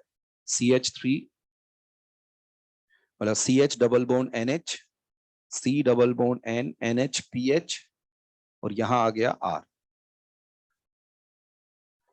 फिर एक और स्टेप है, ये स्टेप थोड़ा ध्यान रखने वाला है, मतलब कोई एज सच मैकेनिज्म नहीं। आगे ये है कि जब इससे इंटरेक्ट कराते हैं तो यहाँ से अमोनिया और रिलीज हो जाता है ना, NH3। तो NH3 रिलीज होके और यहाँ प्रोडक्ट बन जाता है CH double bond N NHPH, C double bond N NHPH, और यहाँ पे R। फिर आगे इसमें क्या रहता है, इंट्रामोलिकुलर है, जैसे ये H है ना, वो इस लोन पेयर के साथ, इनके साथ मिलकर इंट्रामोलिकुलर H बॉन्डिंग ये चिलेशन की फॉर्म में ऐसे स्टेबल हो जाते हैं। तो आगे के कार्बन पे जो HOH है ना, वो टोटोमराइज हो के आगे रिएक्शन नहीं हो पाती, क्योंकि यहाँ पे जैसे एक H लिया 6 मेंबर रिंग की फॉर्म में, एक H बॉन्डिंग आप यहाँ अपन शो कर सकते हैं कि जैसे यहाँ पे ये H और लोन पेयर, उनके बीच में H, तो ये है ना, ये चिलेशन फॉर्म है, मतलब आपस में अट्रैक्शन ये होके फर्दर कार्बन इन्वॉल्व नहीं होते। तो मैकेनिज्म को लिख लिया, इसका टेंशन नहीं करना। यदि कोई क्वेश्चन इस पे बेस्ड है तो उस टाइम देख लेते हैं अपन। बाकी अपने को 3 मॉलिक्यूल काम में आए और शुरू के 2 कार्बन यहाँ पे ये रहे, ठीक है। चलो अब अपन यहाँ कोई थ्योरी पॉइंट मुझे लगता है तो मैं यहाँ लिखवा देता हूँ।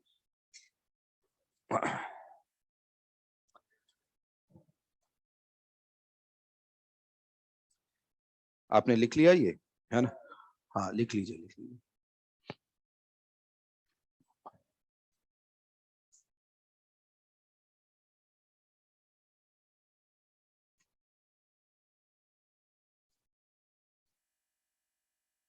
ठीक है, बात करते हैं मोनोसेकेराइड विद एनी कॉन्फ़िगरेशन। नहीं लिख पाए तो लिख लो, चलो लिख लो, एक बार लिख लो।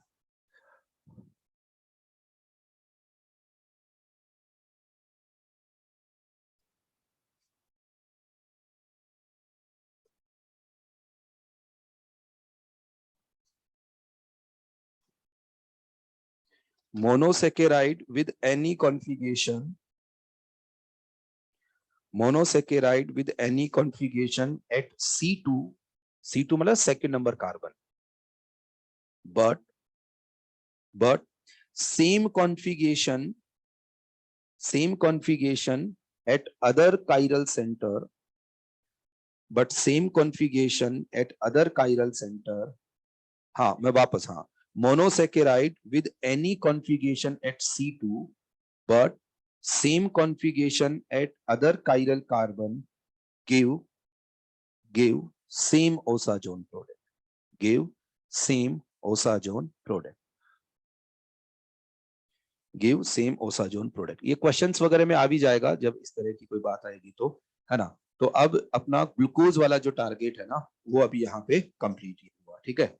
अब अपन एक काम करते हैं थोड़ी देर, है ना, इसके अंदर जैसे कुछ क्वेश्चंस डिस्कस कर सकते हैं ना, जो बैठे बैठे यहाँ डिस्कस ये हो जाए।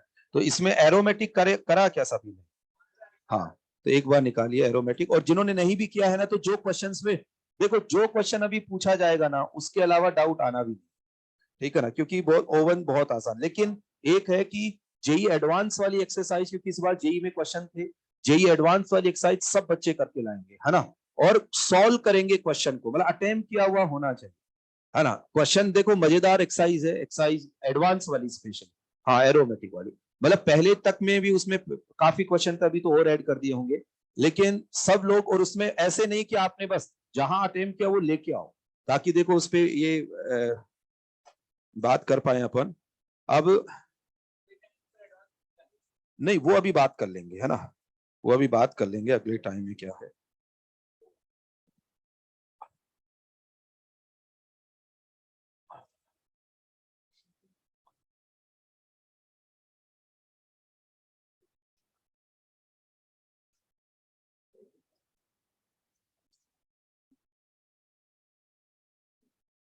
देखो एरोमेटिक आप निकालिएगा और शुरू से आप पूछिएगा जिसमें भी जो डाउट है। हाँ, third question, benzene is a resonance hybrid mainly of two kekule structures, hence देखो बेंजीन की रेजोनेटिंग स्ट्रक्चर बनाओगे तो दो स्ट्रक्चर बनेंगे, कैक्युले स्ट्रक्चर्स वही रेजोनेटिंग स्ट्रक्चर से मतलब, तो दो स्ट्रक्चर्स बनेगी और इन दोनों के कंट्रीब्यूशन से जो रियल स्ट्रक्चर होती है, बताओ इसको क्या बोलते हैं? Resonance hybrid. और जो ऑन पेपर स्ट्रक्चर ड्रॉ करते हैं उनको क्या बोलते हैं? Resonating structures. अब यहां पे बोला है कि half of the molecule correspond to one structure and half of the second structure. At low temperature benzene can be separated into two structures, two structures with make equal contribution to resonance hybrid, an individual benzene molecule changes back and fourth, क्या लिखा है ये, fourth between two. देखो यार सीधी सी बात ये है, resonating structures को ना तो आइसोलेट कर सकते हैं, है ना, वो हाइपोथेटिकल स्ट्रक्चर्स होते हैं। बेंजीन की आप दोनों स्ट्रक्चर्स बनाइएगा, दोनों के कंट्रीब्यूशन से हाइब्रिड बनता है, दोनों में एक जैसी स्ट्रक्चर होती है, केवल पाई बॉन्ड की यहाँ शिफ्टिंग होती है, उसको हम लोग बोलते हैं इक्विवेलेंट रेजोनेंस, है ना। तो यहाँ पे ये हो जाएगा कि टू स्ट्रक्चर्स में इक्वल कंट्रीब्यूशन टू रेजोनेंस। जब भी कभी इक्विवेलेंट रेजोनेंस होता है तो इक्वली कंट्रीब्यूशन यहाँ पे ये रहता है। An individual benzene molecule changes back and, अब ये क्या आगे क्या लिखा हुआ है? फोर्थ बिटवीन टू स्ट्रक्चर्स, इसका क्या मतलब? An individual benzene molecule changes back and forth between two, नहीं देखो ऐसा नहीं, क्या होता है सुनिएगा, कि रेजोनेटिंग स्ट्रक्चर्स आपस में इंटरकन्वर्टेबल, मतलब एक रेजोनेटिंग स्ट्रक्चर से दूसरा बनाया, दूसरे से तीसरा। देखो जैसे मैं एक एग्जांपल के तौर पे आप बताऊं कि आप जैसे फिनॉक्साइड आयन का रेजोनेटिंग स्ट्रक्चर बनाएंगे, तो आप इसको कैसे बनाएंगे? ये इधर शिफ्ट, यहां नेगेटिव आया, एक स्ट्रक्चर बनी। फिर अगला कैसे बनाएंगे बताओ? नेगेटिव कहां पे आया? पैरा पे, और फिर ये, तो आपस में ये साइन लगा लगा के आप बना दो। लेकिन जब इसका हाइब्रिड बनाओगे तो वो फिर अलग से बनेगा। यहाँ पे यहाँ ये ऐसे करके पूरा का पूरा, इधर यहाँ पे ये नेगेटिव नेगेटिव और नेगेटिव, ये ऐसा नहीं होगा कि ये इसमें जा रहा है कि इन सब के कंट्रीब्यूशन से क्या बनता है, ये बनता है। अब देखो, जो डिफरेंट टाइप की रेजोनेटिंग स्ट्रक्चर्स होती है वो नियरली सेम एनर्जी की होती है।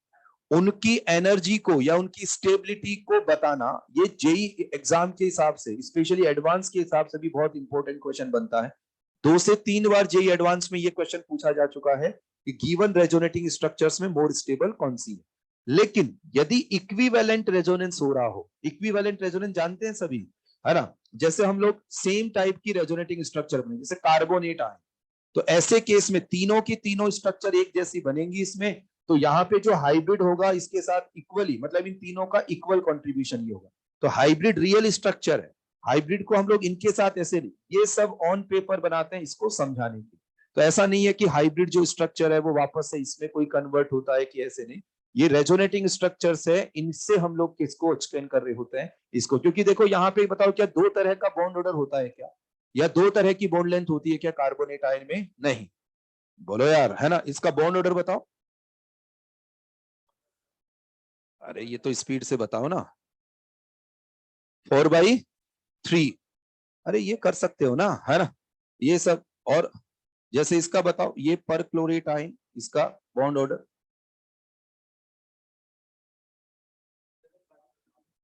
बोलो। 7/4। अरे जानते हैं ना ये सर, हाँ, ये सब नाइट्रेट, कोई सा भी आयन लिखो जरा तुरंत बता सकते हैं आप इसमें। यहाँ पे एक, जैसे एक तो होता है एक तरीका, एक डायरेक्ट ऐसे कर लो, काउंट कर लो 1 2 3 4, चार चार सिग्मा बॉन्ड हो गए, अपॉन यहाँ पे नंबर ऑफ रेजोनेटिंग स्ट्रक्चर, तो इसके अराउंड जितना ऑक्सीजन है उससे डिवाइड करके 7/4, या फिर सिग्मा बॉन्ड यहाँ 1 2 3 4 5 6 7, जितना टोटल बॉन्ड है अपॉन नंबर ऑफ 5। बहुत सारे तरीके बता दे, बहुत तरीके है ना ये सब। चलो अब आगे यहाँ पे, और अप टू 10 को डाउट है चेक करिए। चलिए आगे देखो, 20 तक चेक करो, बताइए कुछ क्वेश्चन नंबर बोल। 20th question, with sulfonic acid it treated with excess of bromine water, the product is। हाँ देखो, ये स्ट्रक्चर समझ में आई क्या? C6H4 क्या है? बेंजीन। बेंजीन पे लगा दो SO3H, और उसके पैरा पे क्या लगा दो आप? NH2, या ऐसा कर दो, बेंजीन पे NH2 लगाओ, पैरा पे SO3H। अब यहाँ पे जब आप ब्रोमीन वाटर मिलाओगे तो SO3H भी रिप्लेस हो जाएगा इप्सो सब्स्टिट्यूशन, है ना। इसके आगे लिख लो, क्वेश्चन के आगे IPSO इप्सो सब्स्टिट्यूशन, और यहाँ प्रोडक्ट बन जाना।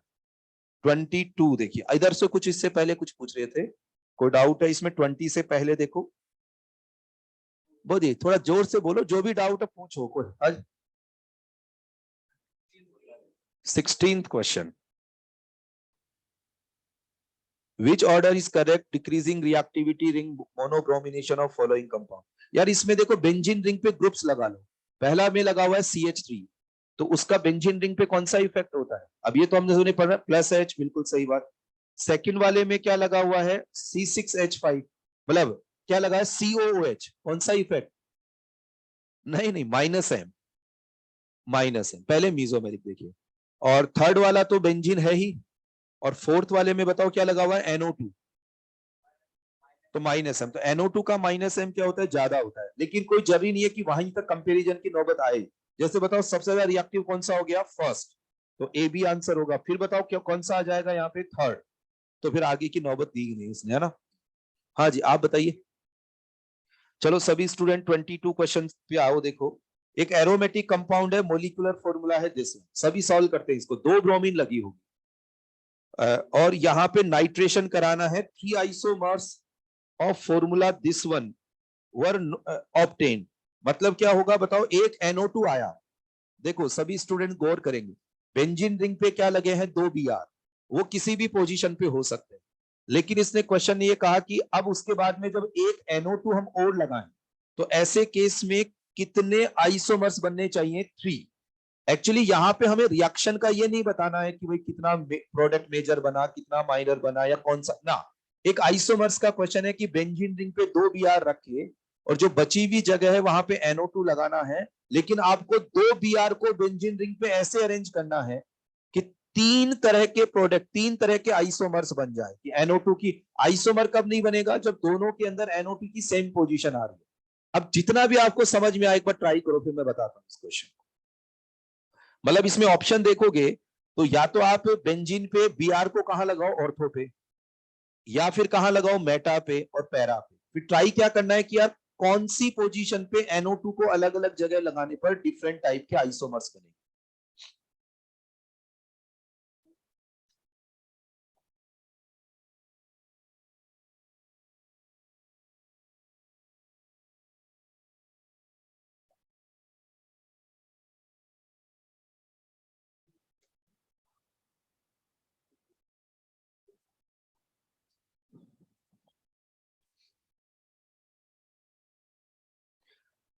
आपने सॉल्व किया क्या? आपको मतलब चलो ऐसा भी हो सकता है कि सर मुझे तो समझ ही नहीं, कोई बात नहीं, आप क्वेश्चन को 1-2 बार पढ़ो, मैं आपको समझाता हूं। फिर देखो,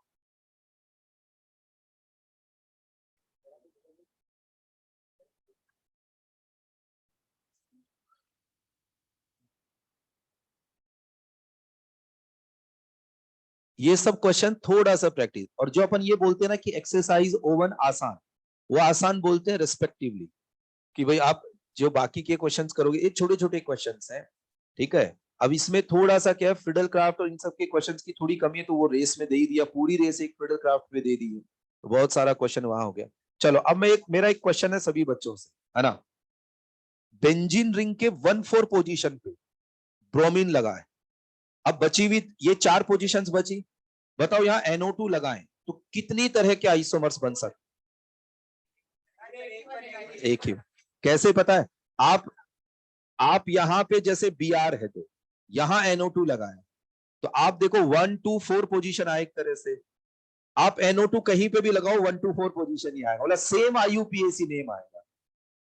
आइसोमर स्ट्रक्चरल आइसोमर्स कब बनते हैं, जब IUPAC नेम क्या है, अलग अलग है। बोलो यार समझ आया ये, है ना। चलो अब दोनों Br को ऑर्थो पे रखो, अब ये बताओ कि NO2 लगाने पर कितनी तरह के स्ट्रक्चर आइसोमर बन रहे?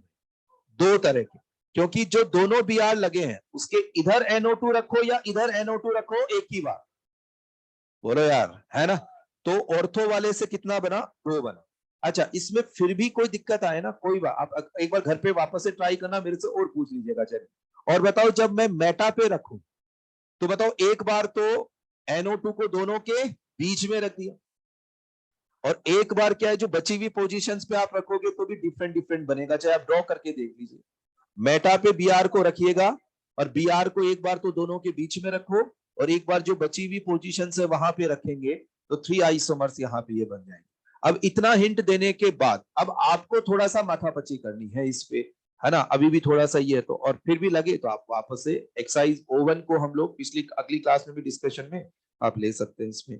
अच्छा और बोलिएगा, और कोई भी क्वेश्चन आगे तक? हाँ जी, 24th क्वेश्चन देखिए। Ring nitration of dimethyl benzene result in the formation of only one nitrodimethyl। अब आप करके बताओ कि यहां इसका NO2 अगर इसमें लगाए तो केवल एक ही बन रहा हो, बताओ। अभी अभी हमने बात करी, कौन सा वाला आ जाएगा? सी हो जाएगा यार, है ना। 1 पे है, आप कहीं पे भी NO2 लगाओ एक ही बात ही आएगी, 1-4 पोजीशन ही आएगी ये, है ना। हाँ जी, और बताइए आप। 30। अच्छा आपका बताओ। 27 में बताओ क्या बोल देंगे, इटार्ड रिएक्शन CrO2Cl2, ये CH3H3 को CHO में कन्वर्ट कर देगा। 35 क्वेश्चन आपने कौन सा पूछा था, 32? नहीं, डी ऑप्शन तो सोडियम मेटल तो दोनों के साथ ही एसिड बेस रिएक्शन दे देगा, दोनों के साथ ही हाइड्रोजन रिलीज कर देगा, है ना। और पूछ सकते हैं आप। 32 है।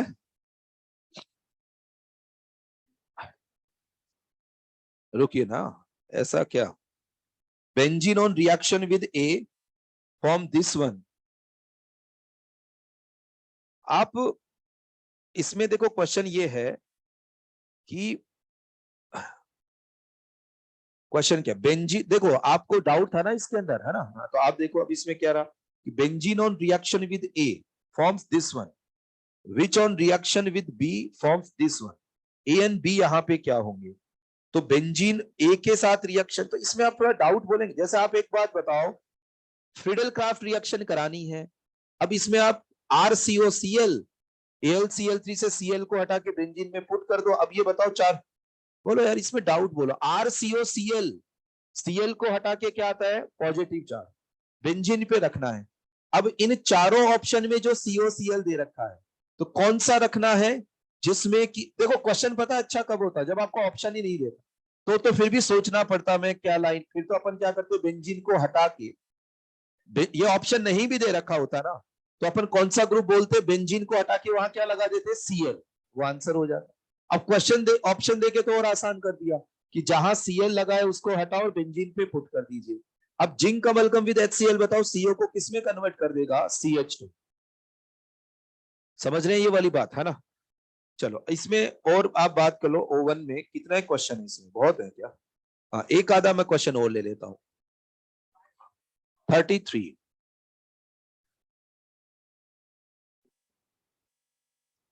हाँ ये आप नोट्स में देखिएगा। ऑर्थो पैराजाइलिन बनेगा, हीट करने पर क्या बन जाएगा? मेटाजाइलिन। थर्मोडायनेमिकली मोर स्टेबल होता है टोलुइन। टोलुइन जब यहाँ, फ्रीडल क्राफ्ट रिएक्शन नोट्स देखिएगा, है ना, मिल जाएगा।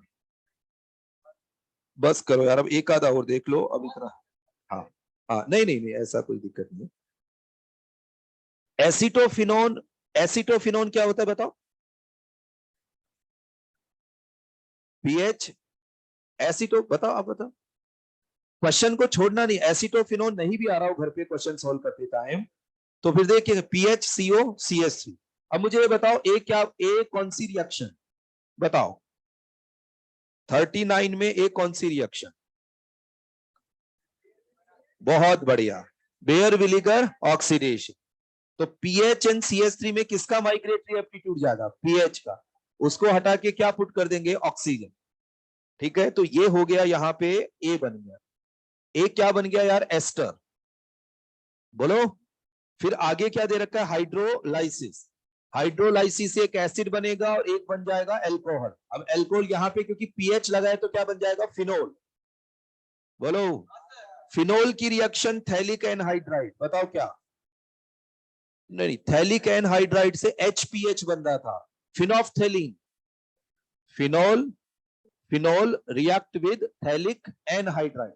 सम अदर रिएक्शंस ऑफ फिनोल में पहली रिएक्शन हमने पढ़ी थी, और फिनोफ्थेलिन यहां बना है।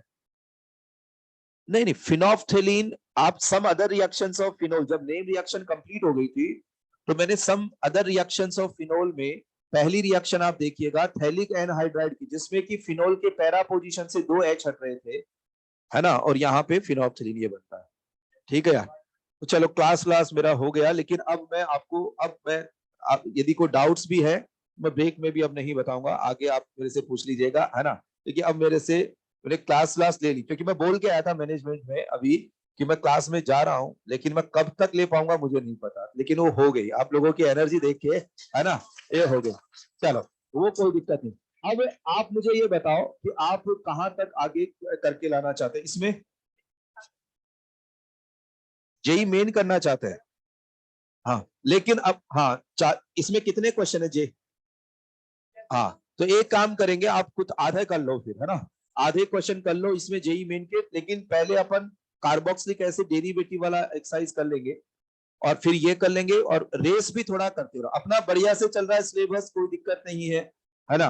और अपने पास टारगेट ये पूरा महीना है सितंबर, आपका जो सिलेबस एंड होने का डेट है वो 1 अक्टूबर है, मतलब इसमें ये वीक, ये महीना, तो अपने पास अपन कार्बोहाइड्रेट बिल्कुल अच्छे से पढ़ रहे हैं सारा लिखकर, जहां थ्योरी की भी जरूरत है ना, जैसे पॉलीमर वगैरह में भी मैं आपको नोट्स जैसे पूरा डिटेक्ट करा दूंगा, ताकि बोर्ड वोर्ड में पॉलीमर में आप नोट्स पढ़ लेना, साथ में एक बार एनसीईआरटी पॉलीमर की सारी शीट ही उन नोट से बन जाएगी लगभग, केवल कुछ यूजेस होते हैं ना कि बेकेलाइट का क्या है, वो सब एनसीईआरटी सा, और उसके बाद में लेसाने टेस्ट वगैरह, और ये पीओसी में कुछ बच गया, और फिर उस डिस्कशन वगैरह होके, और फिर अपन, अपने पास टाइम रहेगा ही, तो फिर आप लोग जो भी टॉपिक सब डिसाइड करेंगे तो वो सर, है ना।